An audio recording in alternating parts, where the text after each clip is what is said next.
जय शिवराय मित्रांनो, महाराष्ट्रामध्ये छत्रपती शिवाजी महाराजांचा पराक्रमाने इतिहास परत लिहिला गेलेला आहे। तो अनेक शस्त्रांच्या सहाय्याने लिहिलेला गेलेला आहे। तर आज शिवजयंतीनिमित्ताने साधारण फाल्गुन वद्य तिथीप्रमाणे होणाऱ्या शिवजयंतीनिमित्त श्री शिवशस्त्रगाथा या माध्यमातून आपण इथे शिवकालीन शस्त्रांचं, विश्वकालीन शस्त्रांचं, आंग्लकालीन काळातील शस्त्रांचं प्रदर्शन लावलेलं आहे। तर आपण इथं थोडक्यात तुम्हाला माहिती देतो। तर इथं साधारण शिवाजी महाराजांचं जे समकालीन चित्र उपलब्ध आहे ते मीर मोहम्मद यांनी काढलेलं चित्र आहे।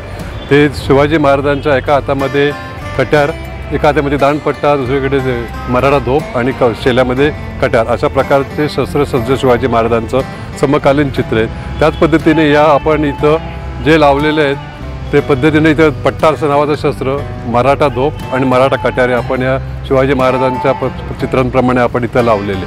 साधारण पट्टा आहे सुरुवातीचं शिवाजी महाराजांचं जे चित्रामध्ये बघाल तर तुम्हाला धोप एक तलवार दिसेल। ती अत्यंत विश्वासू आणि घातक तलवार म्हणून 16व्या-17व्या शतकामध्ये जी इतिहासात नोंद घेतली जाते ती धोप नावाची तलवार आहे। अशाच शिवाजी महाराजांच्या जवळजवळ 3 तलवारी होत्या। त्यामध्ये जगदंबा, तुळजा आणि भवानी या शिवाजी महाराजांच्या 3 तलवारी होत्या। तर जगदंबा तलवार ते आपल्याला साधारण इथं बघायला मिळेल की तिचं प्रतिकृती फोटो स्वरूपात लावलेली आहे। ती Prince of Wales museum London इथं जी असणारी जगदंबा तलवार आहे आणि त्यांनी सांगितल्याप्रमाणे नाकेच्या 6 हिरे मानके तिचं वर्णन इथं प्रमाणे आपण लावलेली आहे। तर त्याच पद्धतीची जी जगदंबा तलवार ज्या होती त्या साधारण या फिरंगी पद्धतीच्या होत्या।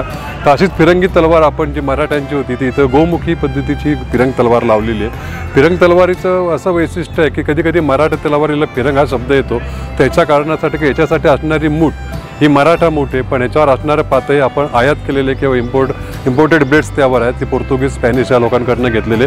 तर त्या पद्धती त्या लोकांचं इथं ट्रेडमार्क, वॉटरमार्क पण असतो, कुठल्या कंपनीकडनं ते घेतलेली आहे। त्यामुळे मराठी तलवारीला हा शब्द येतो की कधी कधी फिरंग त्याच्यामुळे येतो की त्याला असणारं हे पातं। त्यानंतर तलवारीमध्ये अनेक विविध प्रकारच्या तलवारीमध्ये तर या तलवारीनंतर दुसरं एक महत्त्वाचं शस्त्र म्हणजे शिवाजी महाराजांच्या हातामध्ये दिसतं ते पट्टा नावाचं तलवार आहे।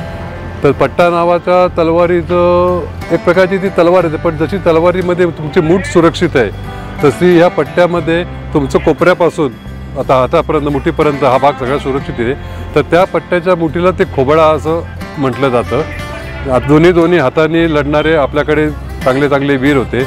जसं तुम्ही तलवारीमध्ये तुमच्यामुळे आक्रमण कराल तर तुमच्यामध्ये संरक्षणासाठी ढाल असते, पण पट्ट्याचं हे वैशिष्ट्य आहे की तुम्ही आक्रमण कराल तर तुमचं संरक्षण होणार आहे, आक्रमण हेच तुमचं संरक्षण आहे। म्हणून तुम्ही तुमच्या संरक्षणासाठी दोन्ही हातामध्ये पट्टे घेऊन वीर बाजू लढणारे वीर आपल्याकडे होते। ते पट्टा नावाचं शस्त्र आहे। तर शिवाजी महाराजांचं जशा ज्या 3 तलवारींची नावं होती तसं त्यांचं यशवंत नावाचा पट्टा शिवाजी महाराजांचा होता। असे पट्टा इथं शस्त्र आहे। साधारण धारकरी, पट्टेकरी आणि विटेकरी असं साधारण महाराजांच्या काळामध्ये सैनिकांचं किंवा मावळ्यांचं वर्गीकरण केलं जातं। जो 5 प्रकारचे शस्त्र चालू शकत होता म्हणजे तलवार सारखं, तर तो धारकरी म्हणलं जायचा। असा 10 धारकऱ्यांना 1 पट्टेकरी मारायचा, असं या पट्ट्याचं वैशिष्ट्य होतं। तर असं या 10 पट्टेकरांना 1 विटेकरी मारायचं। तर विटा नावाचं एक अत्यंत मराठांचं शस्त्र म्हणून जे आहे हे विटा नावाचं शस्त्र आहे। विटा इट असं या शस्त्राला म्हटलं जातं। साधारण असं 10 पट्टेकरांना 1 इटकरी मारायचा अत्यंत घातक असं शस्त्र आहे।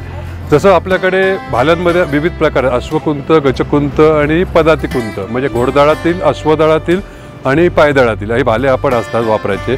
तर त्यामधले अत्यंत जसं तुमच्याकडे एक भाला असतो तो तुम्ही फेकून मारू शकत नाही किंवा जास्त स्वतः बाळगू शकत नाही, तुम्ही एका भाल्याने लढायचा असतो किंवा तुटला किंवा काय झालं तर तुमच्याकडे दुसरं शस्त्र नसतं। म्हणून या टायमाला असं एक शस्त्र बनवलं गेलं की जे विटा असतं, त्याला मागच्या बांबूच्या साईडला दोरी असते, इथं दोरी असते, इथं वाकी असते आणि अत्यंत अणुकुचीदार धारदार असं पुढे निमुळतं होत जाणारं पातळ असतं।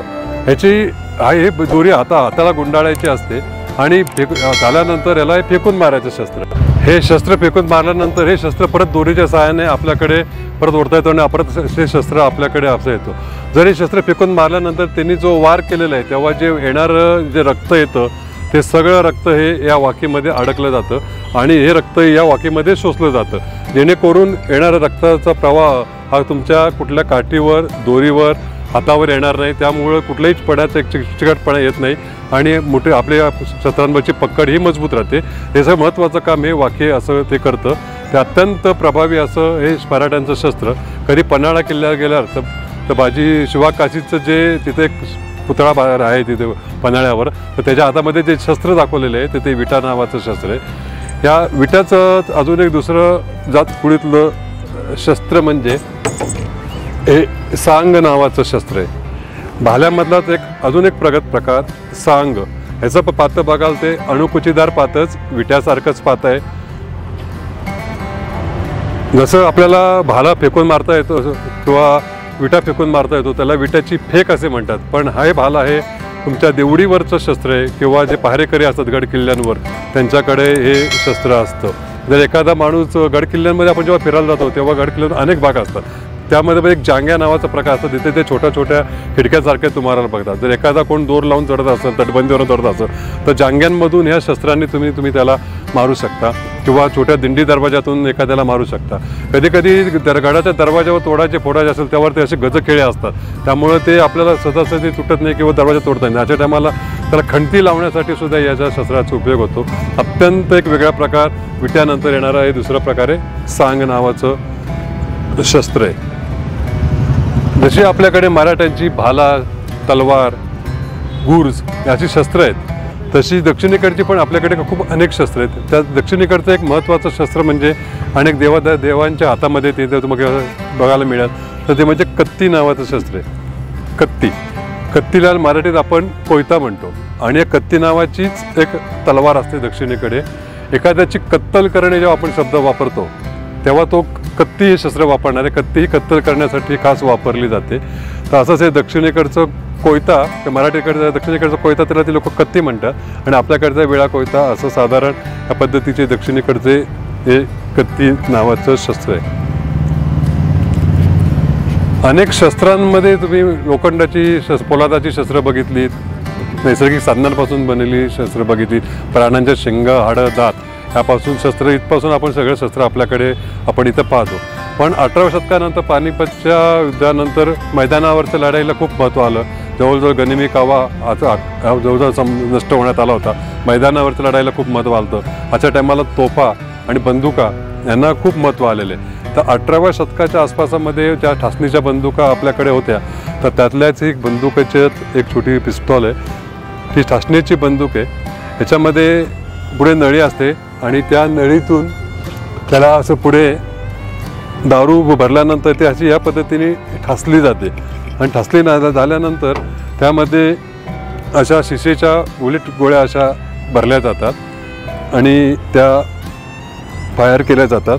ह्या फायर करण्याच्या पण महत्त्वाच्या 3 पद्धती आहेत. कुठल्या पद्धतीने तुम्ही ठासणीच्या बंदुकीला फायर करू शकतात, त्यात मॅचलॉक, कॅपलॉक आणि फ्लिंट लॉक या वेगवेगळ्या पद्धतीने आपण फायर करू शकतात. पण फायर केल्यानंतर तुम्हाला परत दुसरा फायर करायचं तेव्हा परत तुम्हाला त्यासाठी लागणारी बारूद पाहिजे असते. तर अशा ठिकाणी ह्या बारूददाण्या तुम्हाला इथं पाहायला मिळतील. या वेगवेगळ्या प्रकारच्या बारूददाण्या आहेत इथं. हे अत्यंत वेगळी अशी ही बारूददाणे एका प्राण्याने एका बाईला असं हांड्यासकट पकडून ठेवलेलं आहे आणि त्यामध्ये ह्या पोकळ असतात आणि याच्यामध्ये बारूद भरलेले असते आणि ह्या बारूद आपल्या गळ्यामध्ये अडकवलेल्या असतात आणि मग या दारू ह्या तोंडाने ह्या इथं भरायच्या असतात. अशा प्रकारच्या बारूददाण्या इथं या बंदुकीबरोबर ठेवण्यात आलेले. त्यानंतर असं ज्याचं यांना खूप महत्त्व होतं तसं ह्या छोट्या पिस्तूल होत्या, तसं त्याप्रमाणे 18व्या शतकाच्या आसपास ह्या अशा पद्धतीच्या वेगळ्या लांब बंदुका होत्या. या 18व्या शतकाच्या उत्तरार्धात ठासणीचीच एक लांब बंदूक आहेत. त्याच पद्धतीने तिला बारूद, फ्लिंटलॉक, कॅपलॉक, मॅचलॉक असं केलं जातं. अशी एक सिंगल बोअरची बंदूक इथं अशा 2 प्रकारच्या आपण बंदुकी इथं बघितल्या.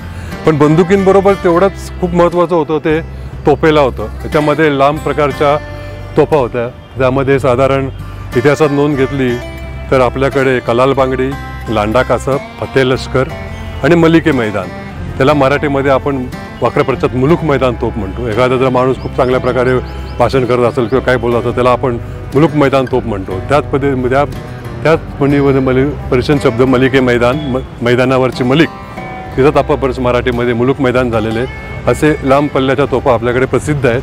तर त्या तोफेसाठी लागणारे गोळे हे साधारण दगडी लोखंडाचे असायचे आहे.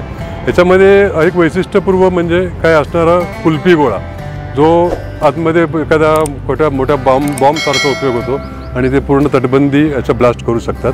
तोफेच्या साह्याने जे टाकण्यासाठी जे लागणारे इथं विविध प्रकारचे तोफगोळे ते इथं प्रदर्शनात आपण ठेवलेले आहेत.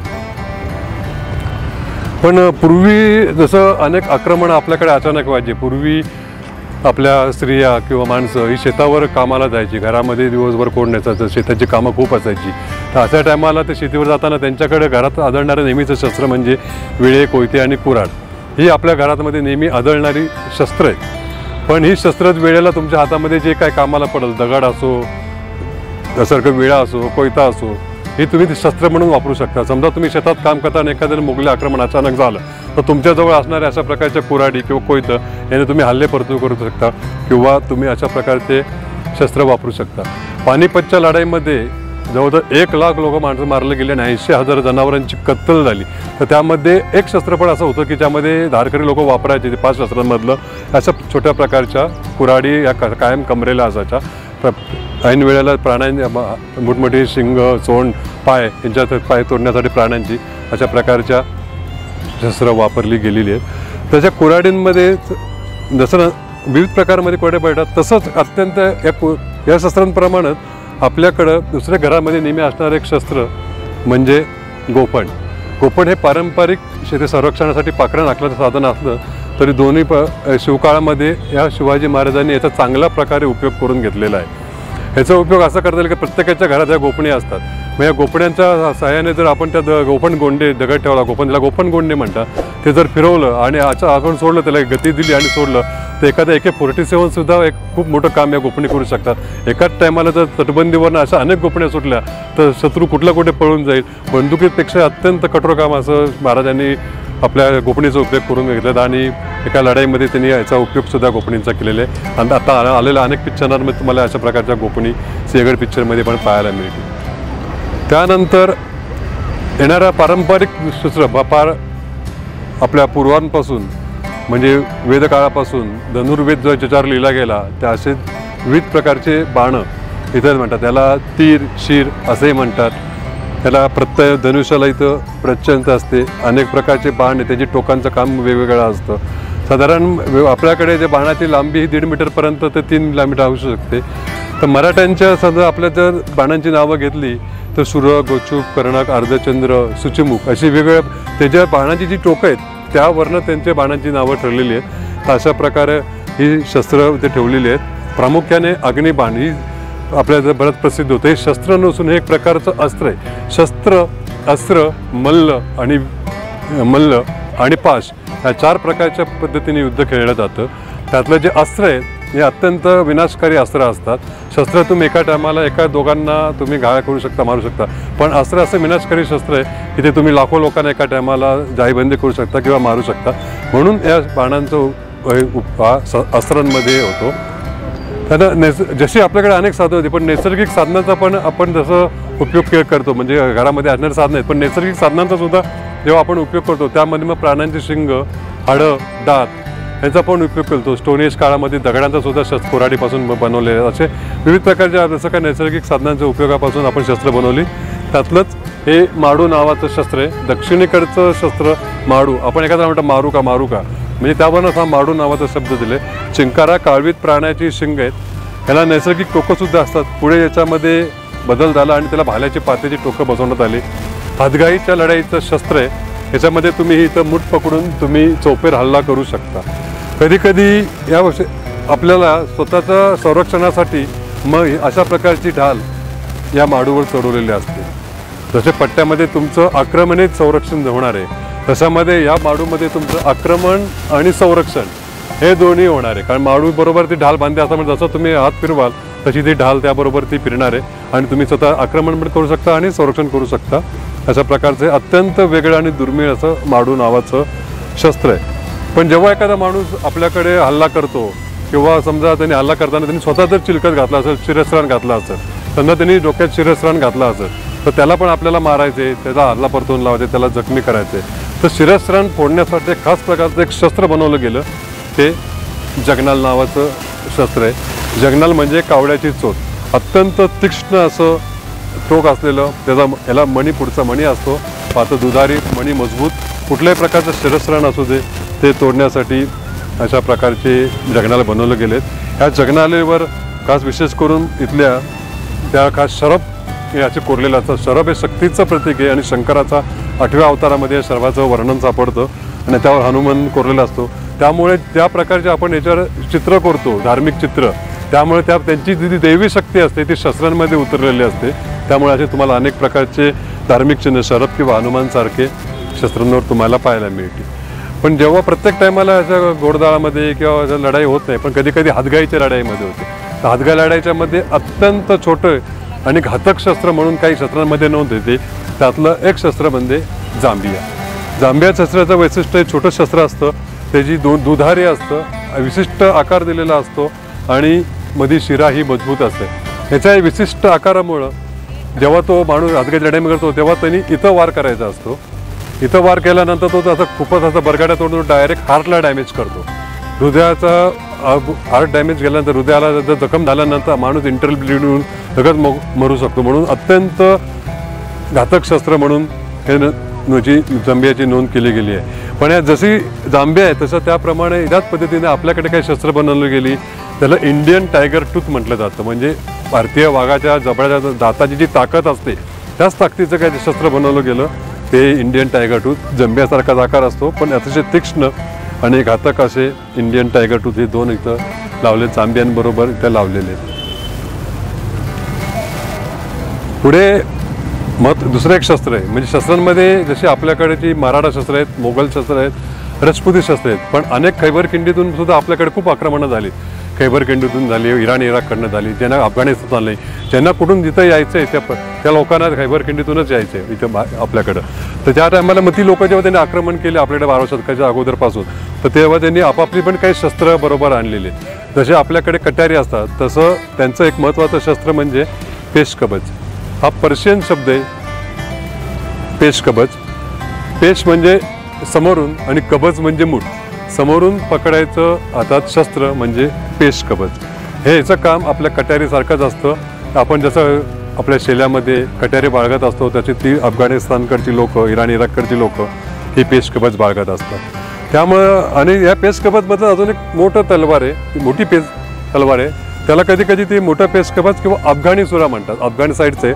आणि ही लोकं खैबर खिंडीतून आल्यामुळे या तलवारीला कधी कधी तुम्हाला खैबर हा शब्द मिळतो. खैबर माझ्या खैबर आहे म्हणतो, जसं आपल्याकडे फिरंगी म्हणतो तशी ती लोकं म्हणतात माझ्याकडे खैबर आहे. म्हणजे खैबर त्याप्रमाणे जो धाक असतो तो आपण त्या शब्दातून तो दाखवत असतो. तसंच हे खैबर खिंडीचं एक खैबर नावाचं शस्त्र आहे. अशाच शस्त्रांप्रमाणे दुसरं एक शस्त्र आहे जे आपल्याकडे आलेलं आहे, कर्द नावाचं शस्त्र आहे. जसे आपल्याकडे बघाल तुम्ही छुरिका नावाचं सुऱ्या, ह्या प्राण्याच्या शिंगाना आणि हाडापासून बनवलेली याची मुठी आहेत आणि अशी धारदार अशी पाती आहेत. छुरिका डॅगर असं म्हटलं जातं. तर ते लोक त्या शस्त्रालाच कर्द असे म्हटलं जातात. पर्शियन शब्द आहे, आपल्याकडे छुरिका म्हणतात, ती लोक कर्द म्हणतात. शस्त्र म्हणून याचा बऱ्याच ठिकाणी वापर झालेला आहे. त्यानंतर दुसरं महत्त्वाचं एक शस्त्र म्हणजे खंजीर. अत्यंत छोट्या शस्त्रांमधलंच खंजीर. जशी आपल्याकडे वेगळी शस्त्र बघितली मगाची, त्यामधलं खंजीर हस्तिदंताच्या मुठी, विशिष्ट आकार, त्यामुळं खंजीर हातगाईच्या लढाईमध्ये वापरू शकतात. आणि अनेक मोठमोठे सरदार आपल्या किंवा राजे लोक स्वतःची खंजीरं बाळगून असत. तुम्ही दक्षिण राजस्थान साईडला बघितलं तर अनेक लग्नसुद्धा आपलं जिथे जाणं शक्य नाही तेव्हा आपलं स्वतःचं शस्त्र खंजीर पाठवतात आणि त्याचं लग्न करतात. बाजीराव मस्तानीचं चांगलं उदाहरण तुम्हाला बघायला मिळालं या बाबतीत. त्यानंतर जशी अफगाणिस्तान, इराण, इराक आपल्याकडची शस्त्र आहे तशी दक्षिणेकडचं एक महत्त्वाचं शस्त्र म्हणजे चिलानम.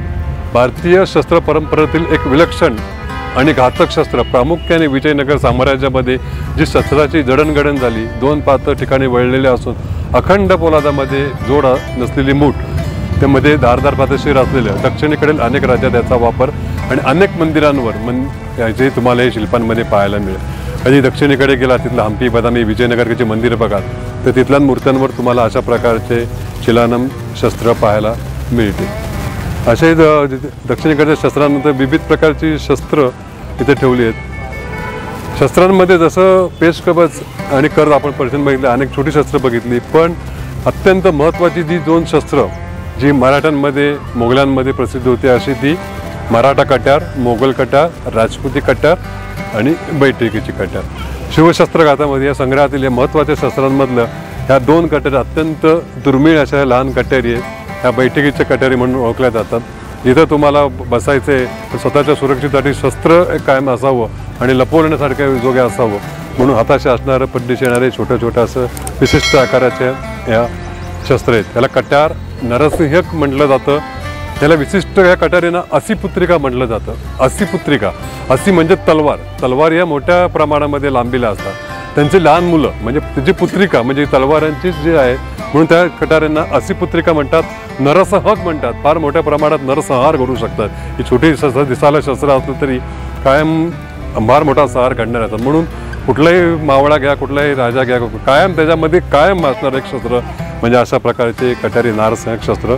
याच्या जडणघडणींवरनं याच्यामध्ये प्रकार घडलेले आहेत. याच्यामध्ये ही कट्यारी बघा काय तर मोगल आणि राजपुती कट्यार आहेत.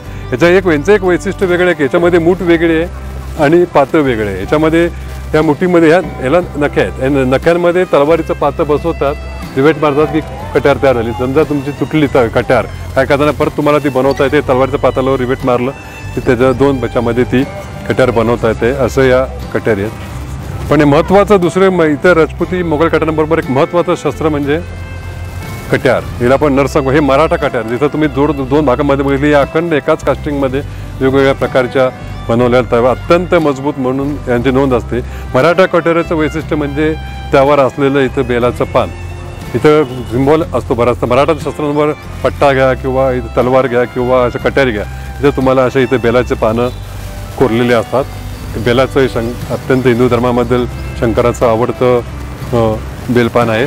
त्यामुळे हिंदू धर्मामध्ये इथं बेलपान कोरलेले असतात. तर ह्या कट्यारीच्या अगोदर 12व्या शतकाच्या आसपासमध्ये विजयनगर साम्राज्य होतं. म्हणजे अल्लाउद्दीन खिलजीने ज्या स्वारी केली आणि खूप सोन्याचा धूर ज्या टायमाला आपल्याकडे निघायचा अशा टायमाला विजयनगर साम्राज्य आपल्या त्यामधील काही शस्त्र इथं तुम्हाला जी होती ती तंजावर किंवा विजयनगर इथं पाहायला मिळतात. तशा ह्या लोकांना विजयनगर कट्यारी म्हणतात. आजकाल बरीच लोक या शस्त्रांना हैदराबादी कट्यार म्हटलं जातं. पण हैदराबादी कट्यार हा एकदम चुकीचा शब्द असून कुणी या कट्यारीचा हैदराबादी कट्यार उल्लेख न करता विजयनगर कट्यार म्हणूनच उल्लेख करायचा. अत्यंत हिंदूंचं एक पवित्र असं आणि घातक आणि धारदार शस्त्र म्हणून याच्यामध्ये नोंद आहे. तर या बाकीच्या इतर तुम्ही कट्यार बघाल तेव्हा तुमच्या वरची मूठ आणि साईडचा दांड्यांमुळे तुमचे वडाभाग सुरक्षित आहे. पण याच्यामध्ये तुम्ही अशी पकडली की तुमचं पूर्ण परत याला खूप मोठी परत असते. त्यामुळे तुमची अख्खी मूठ खूप संरक्षित केली जाते. अनेक मंदिरांवर सुद्धा तुम्हाला पाहायला मिळेल. इथं बघाल तर ते कशा पद्धतीने वार केले जातात. अनेक हिंदू धर्मांमधील मारुतीच्या हातामध्ये एवढी विविध प्रकारची शस्त्र दाखवली जातात. अशा विजयनगरच्या कट्यारी आहेत. कधी तुम्हाला या कट्यारीमध्ये एक लांब लचक असं जमदाड किंवा जमदाडू शस्त्र म्हणतात. त्याला बडा जमदाडू म्हणतात. तर जमदाड हे शस्त्र असं आहे की ते यमदाड, यमाची दाड ही मृत्यूची देवता यम. जसं आपण म्हणतो मृत्यूच्या दाढेत अडकलाय माणूस, वाचू शकणार नाही, मरणारच आहे. तसंच जमदाड नावाचं शस्त्र यमदाडचा वापर पण जमदाड झालेले. तसंच ज्या जमदाडाने दोन्ही वार केला तर तो माणूस 100% मरणार आहे. म्हणून जमदाडीचा वार हे खूप घातक मानलं जातं आणि लोक जे वापरायचं ते जमदाडे म्हणून इतिहासात प्रसिद्ध घराणं झालेले आहे. तर अशी विविध प्रकारचे तलवार आहे. त्यानंतर 700 वर्षापूर्वीचे अत्यंत महत्त्वाची तलवार विजयनगर साम्राज्याच्या किंवा दक्षिणेकडची नायर तलवार. दक्षिणेकडच्या मंदिरांचं संरक्षणाची जबाबदारीच्या लोकांकडे होती. जी ते तलवार वापरायची नायर तलवार ही 700 वर्षापूर्वीच्या आसपासच्या तलवारी मंदिराच्या सुरक्षा असल्यामुळे याला टेम्पल स्वॉर्ड म्हटलं जातं. ही लोक स्वतःला या टेम्पल स्वॉर्डच्या तलवारीला नायर आडनाव धारण करायला लागले. तलवारीचं त्यांनी नाव घेतलेलं आहे स्वतःचं. तर अशा प्रकारच्या अत्यंत दुर्मिळ या नायर तलवार. संरक्षणासाठी जसं ढाली असतात तलवारीपासून तसं पूर्ण संरक्षण करण्यासाठी चिलखत हे पाठीचं मानेचं तुम्ही इथं संरक्षण करू शकता. शिरस्त्राण असेल तर डोक्याचं, हाताकडच्या भागात असेल तर दस्तान असतात. अशा वेगवेगळ्या प्रकारचे तुम्ही आर्मर्स म्हणून याचा सुरक्षितेसाठी उपयोग केला जातो. जसे तलवारींमध्ये विविध प्रकारच्या मुठी आहेत आणि मुठींच्या प्रकारांवरनं पण अनेक प्रकारचे तलवारीचे प्रकार पडलेले आहेत. त्यातली एक प्रकार म्हणजे तलवारीच्या पातीवरनं पडलेला प्रकार गोलिया. अर्धचंद्राकृती तलवार असते म्हणून तिला साधारण गोलिया असं म्हटलं जातं. त्यानंतर तलवारीचे विविध प्रकारचे पाती कसे असतात, त्यामध्ये मुठी कशा असतात आणि मग मूठ बसवताना कुठल्या पद्धतीने रिवेट मारला जातो, लाग कशी भरली जाते, हे सगळं त्या पद्धतीने जोडकाम केलं जातं. ते अशा पद्धतीने वेगळ्या ते दाखवलेले आहेत. तलवारीचे आपण नुसती तलवार म्हणलं की आपल्यासमोर नजरेसमोर येते फक्त मूठ आणि पातं, पण या मुठीला किती प्रकारची नावं आहेत हे तुम्ही इथं फोटोंमध्ये बघू शकता. अशा विविध प्रकारच्या तलवारींची इथं नावं आणि मुठींची आहेत. हिंदू मुठी ज्या असतात साधारण, तर त्यावर साधारण इथं अशी गोल रिंग असते. याला जानवंसुद्धा असं घातलं म्हटलं जातं. हे जानवं म्हटलं जातं या अशा बारीक रिंगेला. त्यामुळे हिंदू मुठी अशा पद्धतीची ओळखतात. हिंदू, राजस्थानी अशा वेगवेगळ्या प्रकारच्या इथं मुठी बघायला मिळतात. त्यानंतर अत्यंत सळसळच्या पात्याच्या ज्या तलवारी असतात, पट्ट्यासारख्या सळसळच्या पात्या, तलवारीवरनं त्याला पट्टापान म्हटलं जातं. अशा प्रकारच्या एकदम सळसळच्या पात्याचे पट्टापान तलवार आहेत. त्याला मूठ आहे, त्याला 2 परज आहेत. वेगवेगळ्या कालखंडातील वेगवेगळ्या तलवारी आहेत. गुप्ती नावाचं शस्त्र आहे, जिथं आपल्याला सुरक्षितता स्वतःची करायची पण शस्त्र न्यायला बंदी. अशा टायमाला स्वतःच्या सुरक्षिततेसाठी जे शस्त्र लागतं ते म्हणजे गुप्ती. काठीमध्ये लपवलेले हे शस्त्र आहे. ह्याला स्वॉर्स्टिकसुद्धा म्हटलं जातं, कारण एक प्रकारच्या अत्यंत बघाल तर दुधारी अत्यंत धारदार तलवारीच असतात. ह्या तिथं लाकडाच्या बांबूमध्ये ते असं फिट केलं. आता दिसताना वरनं काठी दिसते, या मुठीवरनं पट्टन दिसते काठी, पण आतमध्ये या अशा प्रकारच्या छोट्या छोट्या तलवारी लपवल्या असतात. ह्याचं उत्कृष्ट उदाहरण म्हणजे सज्जनगडला कधी गेला तर समर्थ रामदासांच्या तिथं एक कुबडी ठेवली आहे. त्या कुबडीमध्ये एक तलवार लपवलेली आहे. आजसुद्धा तुम्ही सज्जनगडला पाहू शकता. जेव्हा त्यांनी भारत परिक्रमा केला, हिंदू धर्मासाठी प्रचारासाठी जेव्हा बाहेर पडले, तेव्हा मुघलांच्याच काळामध्ये खूप आक्रमण कधी पण होत होतं. ते शिवकालीन असल्यामुळं, समकालीन असल्यामुळं ते कधी पण हल्ले होते. भारत परिक्रमा करताना स्वतःच्या सुरक्षितेसाठी त्यांनी ती कुबडीमध्ये तलवार बनवून घेतली होती. ते प्रत्यक्ष कुबडी नसून एक प्रकारचं गुप्त शस्त्र आहे. ती कुबडी तुम्ही सज्जनगडला पाहू शकता. ढालीमध्ये साधारण विविध प्रकारच्या ढाली आपल्याकडे पाहायला मिळतात. संरक्षणासाठी वापरल्या जातात. गेंड्याच्या कातडीची, उंटाच्या कातडीची, म्हशीच्या कातडीच्या आणि काही लोहाच्या तुम्हाला अशा वेगवेगळ्या प्रकारच्या ढाली पाहायला मिळते. राजस्थानमध्ये उंटाच्या प्रमाण जास्त असतं, उंटाच्या आपल्याकडे म्हशीच्या कातडीची आणि काही जी खास लोक असतात, राजे महाराजे, त्यांच्या सुरक्षितेसाठी चांगल्या प्रकारच्या ढाली असणं खूप आवश्यक असतं. म्हणून गेंड्याच्या कातडीच्या खास ढाली बनवल्या गेल्या होत्या. या घोडदळातील गेंड्याच्या कातडीची खूप मोठी ढाल इथं तुम्ही पाहू शकता. त्याला इतिहासामध्ये चर्मसुद्धा असं म्हटलं जातं. अशा प्रतापगडच्या युद्धामध्ये जे महत्त्वाची 2 शस्त्र वापरली गेली, वाघनखं, बिचवा आणि वाघनखं ही महत्त्वाची शस्त्र आहेत. या 2 शस्त्राच्या साह्याने महाराजांनी अफजल खानाचा वध केलेला आहे. हे शस्त्र आहेत. जसे वाघाच्या मुठीमधले जे नखांमध्ये जी ताकद असते, जो आपला भक्ष्याला पकडतो किंवा शिकार करताना जी ताकद लावतो, तो सगळ्या पंजाच्या नखांमधून जे असते, त्याच पद्धतीचं पोलादामध्ये पासून बनवलेली ही वाघनखाचीच बनवतात. म्हणून त्याच पद्धतीने यांना वाघनखा नाव दिलेले आहेत. आणि बिचवा हे अत्यंत घातक शस्त्र म्हणून आहे. बिचवा हा शब्द बिचुआ या हिंदी शब्दावरनं आलं. विंचू, त्याला हिंदीमध्ये बिचवा म्हणतात, मराठीत आपोपर्यंत बिचवा झाला. त्याची त्या विंचवाची ताकद त्याच्या नांग्यांमध्ये असते. त्याने नांग्यांनी दंश केल्यानंतर माणूस तडफडून मरतो, त्याचं विषमध्ये उतरतो.